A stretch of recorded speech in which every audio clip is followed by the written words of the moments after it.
For years I tried to learn video editing by watching tutorials that looked impressive but explained very little. I would finish a video knowing which buttons were pressed but not why they were used. Each time I opened DaVinci Resolve I felt like I was guessing instead of editing. Most beginners' tutorials focus on effects and shortcuts, not real understanding. That leaves people confused and dependent on copying others. I realized beginners don't need more tricks, they need clarity. This channel was created in order to show you that DaVinci is not so dangerous. You can accept it as a course if you like, but I think it's more like guidelines of what is hidden and what can help you in video editing. Here we go in depth into tools hidden in menus and manuals, explained clearly and practically. You'll learn how the software actually works step by step. The goal is to help you confidently edit your own videos, start a channel or build a video editing business. So, let's go!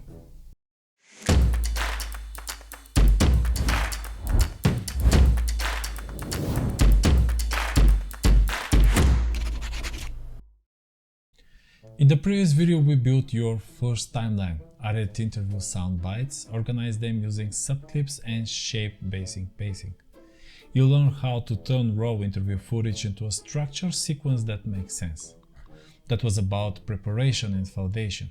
In this video we'll focus on the essential editing tools that give you real control over the timeline. We'll cover insert and append edits and more, understanding backtiming, and learn how these tools directly affect basic and structure.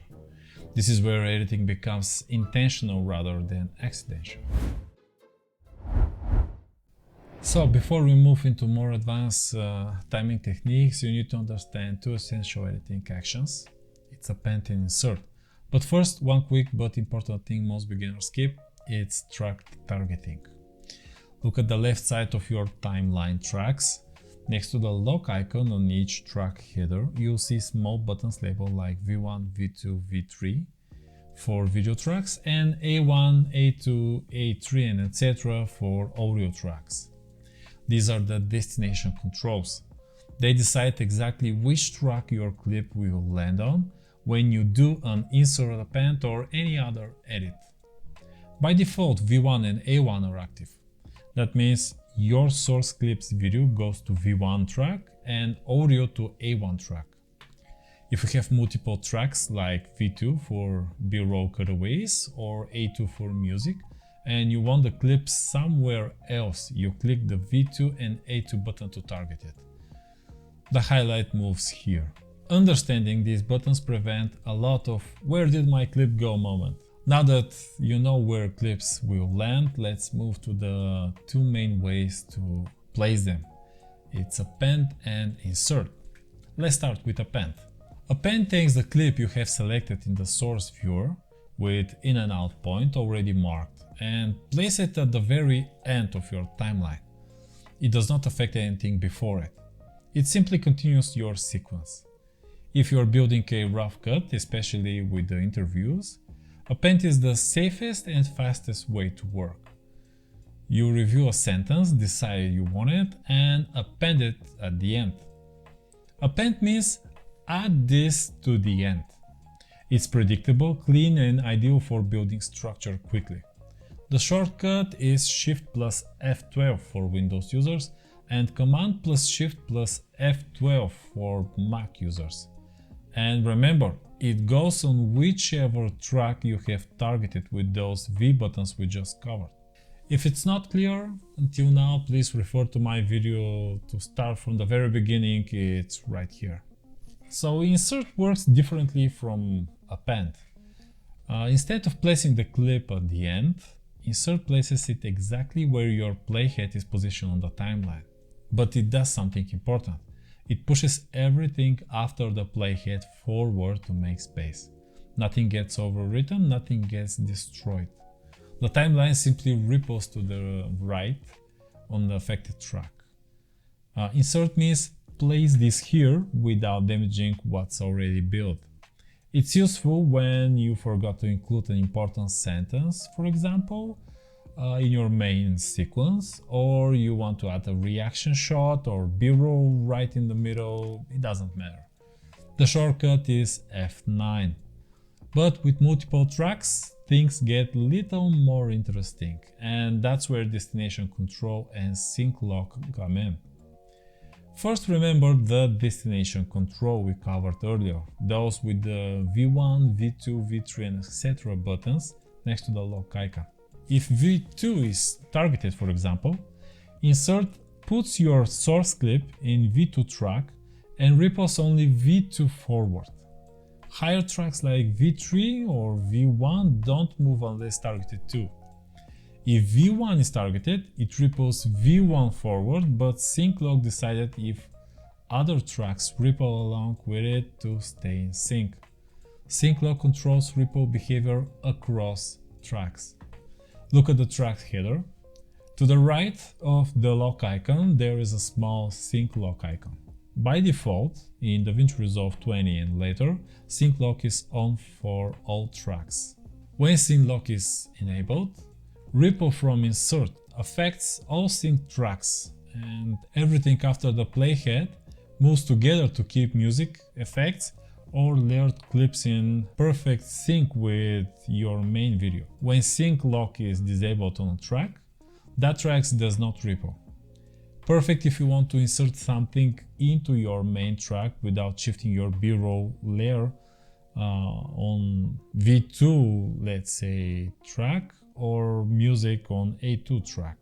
Overwrite places the clip from your source viewer when in and out marked at the playhead position, but it replaces whatever is already here.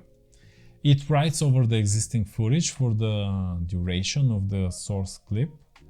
Nothing ripples. The timeline length stays exactly the same. Overwrite means cover up what's already here. This is useful when you want to swap a bad take for a better one without shifting the rest of the edit, or when you're doing quick picture changes in a lockdown sequence like music video or promo where timing is fixed, or for example when you need to punch in a reaction or B-roll exactly over the section without adding or removing time. The shortcut is F10. Replace swaps out an existing timeline clip with your source clip, but it forces the source to match the exact length of the one it's replacing. It ignores your in and out point somewhat. It uses the full duration of the timeline clip and adjusts the source out point to fit perfectly. When you put the timeline playhead in the beginning of the clip that you want to be replaced and source viewer playhead is also placed, it will replace the clip starting from the position of the source viewer playhead. Replace means take this timeline clip out and put my new one in its place. Same duration, no ripple, no fuzz. This is useful when, for example, you have a good interview bite but you want a cleaner camera angle or different take at the same line, or maybe you are swapping B-roll or graphics that need to cover the exact same time slot. The shortcut is F11. Fit to fill takes your marked in and out in the source viewer and fits it exactly into the timeline section you define. It added a speed change to the clip. It's speeding up if the source is shorter and slowing down if longer, so it fits the space perfectly without ripple. Fit to fill means make this source clip stretched or squeezed to fill this exact spot. Change speed if you need it. This is useful when, for example, you have a gap or section that needs to be filled, but the source clip is the wrong length. Or maybe you're matching action or beat without manual trimming. The shortcut is Shift plus F11. I want to point out something very important here. If you hate variable speed, avoid this one, because it always retime unless length match exactly. For example, if the footage from the source view is longer than the footage cut you want to fit, it will speed up the one from the source viewer in order to make it fit in the smaller time frame window. Place on top adds your source clip as a new layer directly above existing content, usually on the next available higher track. without rippling or overwriting anything below. If the footage has attached audio, it will be the same for the audio track as well. It places it, playhead position, same durations marked in and out. Place on top means stack this clip on a higher track right here. This is useful when adding overlays like text, graphics, lower thirds or picture-in-picture without disturbing the main sequence. The shortcut is F12. Ripple override combines override with ripple behavior. So, what does it mean? It replaces the... Someone is adjusting something. So, it replaces the content under your playhead or selected range with the source clip, but if the source clip is longer or shorter, it ripples the timeline to match the new length, which means that it will push or pull everything after. Ripple override means overwrite what is here but adjust the total timeline length if the new clip is different duration. Ripple the rest. This is useful when you want to replace a section, but the new take is longer or shorter without manual ripple, delete or insert. Or maybe swapping interview bytes where timing varies, but you want to edit to say tight. Or maybe quick fixes that needs to maintain flow without gaps or overlaps. Backtiming is a different way of thinking about edits. It's the opposite of normal forward editing. Normally when you edit a clip into a timeline, you control where it starts. You mark an in point in the source viewer and the clip begins from there at your timeline, in point or playhead. But backtiming, you control where the clip ends instead. You mark only the out point of the source viewer and Resolve align the source out point to your timeline, in point or playhead. The clip then flips backward from that ending point. Backtiming means make the end of this shot land exactly here. Fill the rest in from the left. Why is this useful? You don't always care where it starts, you care only where it finishes.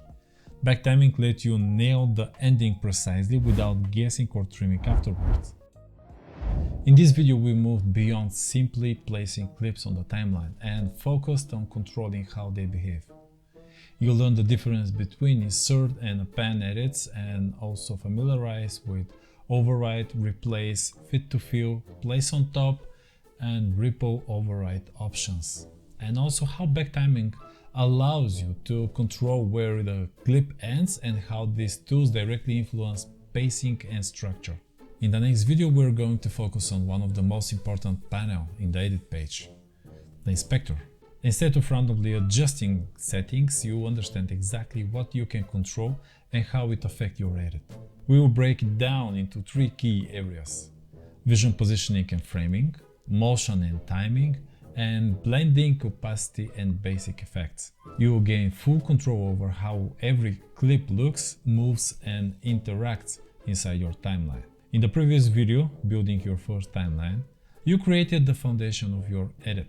And before that, in how to start a project in DaVinci Resolve, you ensured your project was properly organized and technically stable. It's not forbidden to drag and drop clips in the timeline, but when you already know what you're doing, these actions will help you prevent unwanted changes in the timeline. And the result is simple but important. You now have full control over how clips enter, move and land inside your timeline. That control is what separates guessing from editing. See you in the next video.